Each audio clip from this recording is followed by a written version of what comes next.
nós resolvemos trabalhar um item do prefácio da obra A Caminho da Luz. Mas antes disso, nós precisamos explorar um pequeno texto, dois pequenos textos de Kardec, dois pequenos textos, e dois outros textos de André Luiz, para que a gente consiga entender o que Emmanuel está dizendo no prefácio. Particularmente, eu demorei 25 anos para entender esse prefácio. Tem 2 meses que eu consegui entender o que eu vou trazer aqui hoje. E eu tenho certeza que não é muita coisa, mas para mim significa muito. O que eu pude aprender desse prefácio, eu gostaria de compartilhar. O prefácio. No livro A Gênese, no item em que Kardec fala de Deus, que merece uma reflexão de todos nós espíritas, à parte, Kardec diz assim, no item 20, desse capítulo que trata de Deus, onde ele vai falar da providência divina. Olha o que Kardec diz. A providência é a solicitude de Deus para com as suas criaturas. Ele está em toda parte, tudo vê, tudo preside, mesmo as coisas mais mínimas. É nisto que consiste a ação providencial. E aí o Kardec coloca uma objeção, que é a objeção da mente científica, é a objeção do ateu e é a objeção de grande parte dos religiosos. Como pode Deus, tão grande, tão poderoso, tão superior a tudo, intrometer-se, miscuir-se em pormenores ínfimos, preocupar-se com os menores atos e os menores pensamentos de cada indivíduo? Não só atos, pensamentos.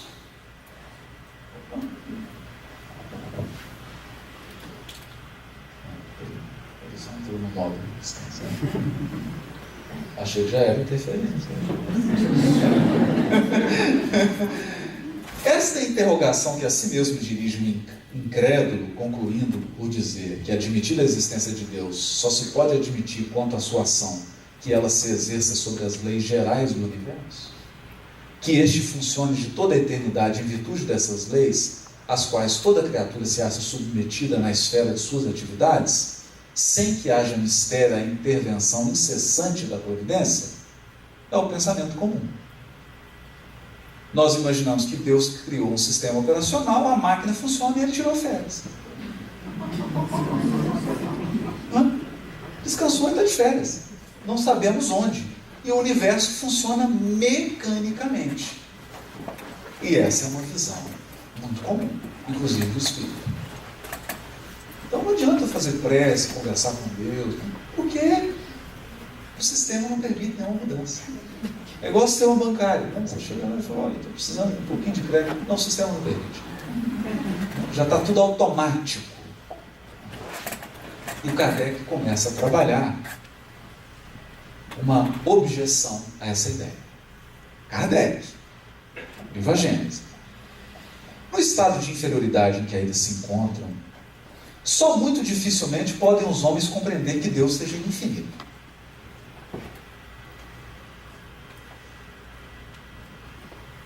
Olha que interessante. E aí ele começa a dizer o seguinte: por que é difícil imaginar que Deus é infinito? Porque nós somos finitos. Então eu me identifico que eu tenho 2 pernas, 2 pés, 2 mãos, 2 braços. Eu não consigo imaginar um ser que não está circunscrito, que não tem uma ação circunscrita. Então o imaginário religioso da humanidade é de Deus sentado num trono, sentado num lugar, Deus em algum lugar, ou num determinado ambiente em que eu preciso me deslocar para chegar a Ele. Porque a ideia é de um ser circunscrito. E aí o Kardec vai não vou ler isso aqui tudo, né? O que ele vai falar sobre essas limitações de um Deus circunscrito, e aí ele vai trazer, e aqui que é interessante, e é isso que eu gostaria de convidar a gente a fazer essa noite, que o difícil não é assimilar conhecimento espírita. Isso não é difícil. Então, você chega na casa espírita e estuda que existe o perispírito.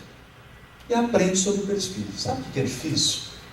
É raciocinar a partir da existência do perispírito. Então, assimilar conceitos não é tão difícil. O difícil é você mudar o modo de funcionamento da sua mente a partir desses conceitos. Isso é difícil. Então, o que o Kardec vai fazer aqui agora é mudar a mentalidade dos religiosos a partir de um conceito: fluido cósmico universal. Entenda? É muito mais do que trazer existe um fluido cósmico universal. Não. É mudar o modo como a nossa mente funciona. Então, vamos. E aí aperta o cinto mesmo, né? Porque o Kardec, ele diz assim: suponhamos um fluido bastante sutil para penetrar todos os corpos. Sendo inteligente, esse fluido atua mecanicamente por meio tão só das forças materiais. Sendo ininteligente. Quer dizer, se não tem inteligência, ele só atua mecanicamente. Se, porém, o supusermos dotado de inteligência, de faculdades perceptivas e sensitivas, ele já não atuará às cegas, mas com discernimento, com vontade e liberdade, verá, ouvirá e sentirá. Depois ele vai explicar que ele não está dizendo que Deus é o fluido, não. Está dizendo que o fluido é o que transmite o pensamento e o amor de Deus. Então aqui já começa a ruir os dogmas religiosos do planeta Terra. Deus não está em nenhum lugar pelo simples fato de ele estar em todos os lugares. Porque o fluido cósmico envolve toda a criação. Quando nós estamos falando de toda a criação, nós estamos falando da criação infinita. Infinita. É muita coisa. É muita coisa. Mas nós estamos falando mais. Estamos dizendo que, através desse pensamento, cada uma das nossas células estão mergulhadas no fluido cósmico. Então,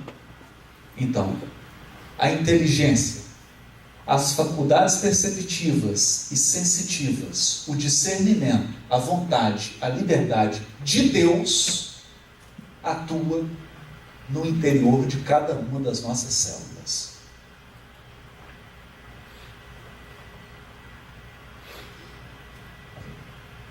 E ele prossegue. Agora aqui, no item 23, ele vai dizer assim: as propriedades do fluido perispirítico dão-nos disso uma ideia. Porque nós também temos um fluido. É o perispírito. E aí o que acontece com esse fluido? Acontece algo que a neurociência não explicou. Eu vou agora fazer uma manifestação espiritual. Por favor, olhe para minha mão. Isso é uma manifestação espiritual. Isso não tem explicação.